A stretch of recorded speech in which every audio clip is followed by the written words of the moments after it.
Wherever you go, whatever you do, throw a little at it. Omax, Vest and Briefs. Kovai Koniamman கோயிலில் உண்டியல் பணம் திருடப்பட்ட விவகாரத்தில் 8 பேர் சஸ்பெண்ட்.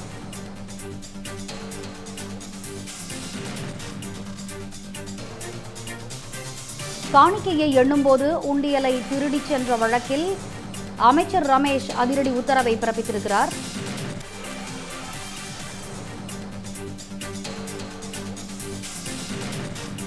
நான்கு ஊழியர்கள், 2 சரக ஆய்வாளர்கள், செயல் அலுவலர் மற்றும் உதவி ஆணையர் ஆகியோர் கூண்டோடு பணியிடை நீக்கம் செய்யப்பட்டிருக்கிறார்கள். விவரங்களை வழங்குவதற்காக இணைக்கிறார் கோயிலிருந்து நமது செய்தியாளர் ரமேஷ்.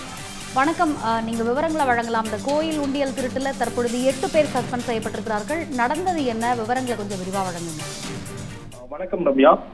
கோவை பெரியகடை வீதியில் அமைந்துள்ள அருள்மிகு கோணியம்மன் திருக்கோவிலில் உண்டியல் திருட்டு தொடர்பாக கோவில் பணியாளர்கள் மற்றும் அதிகாரிகள் என மொத்தம் 8 பேரை பணியிடை நீக்கம் செய்து அமைச்சர் ரமேஷ் உத்தரவிட்டிருக்கிறார்.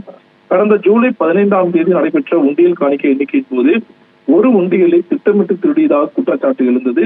இந்த சம்பவத்தில் தொடர்புடையதாக 4 கோவில் ஊழியர்களும் முறைகேட்டை கண்டறிய தவறியதாக கூறப்படும் 4 அதிகாரிகளும் சஸ்பெண்ட் செய்யப்பட்டுள்ளதாக இந்து சமய அறநிலைத்துறை அமைச்சர் ரமேஷ் தெரிவித்திருக்கிறார்.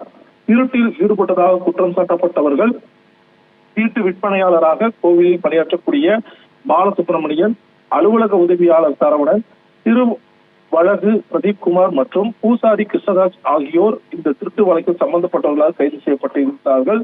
மேலும் சரக ஆய்வாளர்கள் ராம்குமார், உதயகுமார், செயல் அலுவலர் குமார் மற்றும் உதவி ஆணையர் உஷா நந்தினி ஆகியோரையும் பணியிடை நீக்கம் செய்திருக்காங்க.